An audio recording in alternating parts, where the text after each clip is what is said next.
about this trip for a really long time. So if you know me, you'll know I'm a bit of a tea nerd, and I've been wanting to come to Hangzhou for so long because this is the home and the birthplace of my favorite tea in the world. And I think every self-professed green tea lover needs to know about this place. So in this episode, you're gonna learn all about the amazing green tea of Hangzhou.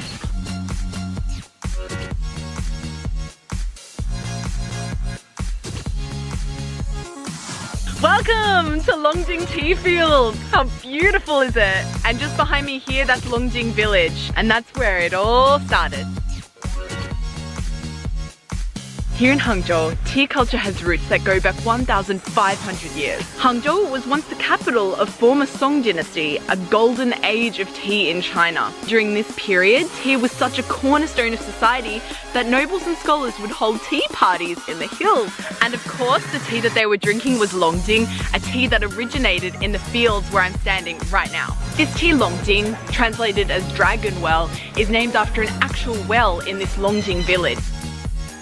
Yay, I found it! This is the Dragon Well, and according to legend, a subterranean dragon lives within it. So these days, Longjing is one of the most popular teas in China. But with all the amazing teas in China, how did that even come about? We can really put it down to celebrity endorsement. The popularity of Longjing tea can be traced back to the Qing dynasty, when Emperor Tianlong totally posted on his Instagram how #amazing Longjing tea was. And he declared it to be the official tea of the imperial court. And then after this sponsored post, everyone wanted a piece of it. Okay, so take out the Instagram bit, but this is pretty much how it happened. And I really doubt that Longjing would be what it is today without the influence of Emperor Tianlong. So considering its history and reputation, it comes as no surprise that Longjing green tea is the most exclusive tea in China and perhaps the most exclusive tea in the world.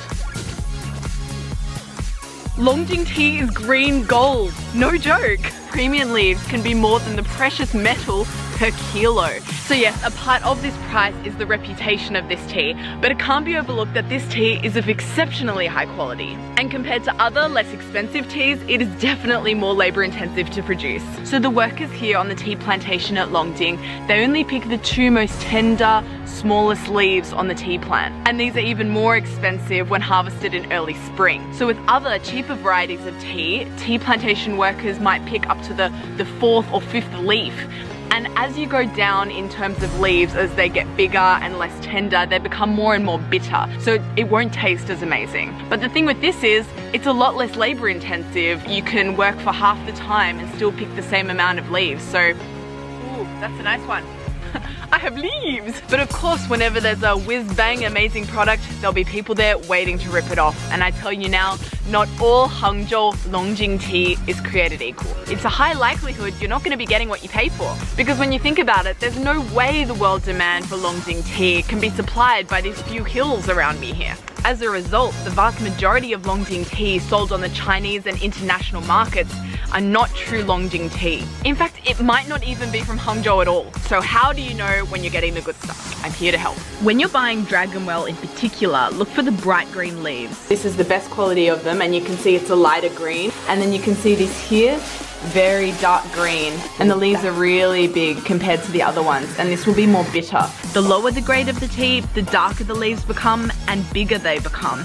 And you know it's good Longjing tea when you take a sniff and it's really aromatic. Oh, it smells really good. So I asked, what's the best way of drinking this without getting the leaves stuck in your teeth? Because here in Hangzhou, it seems like the favored way to drink this tea is to just add water directly to the glass and then drink it. But I don't know, I keep getting stuff in my teeth. She said, blow on it, get all the leaves away, and then you can take a drink.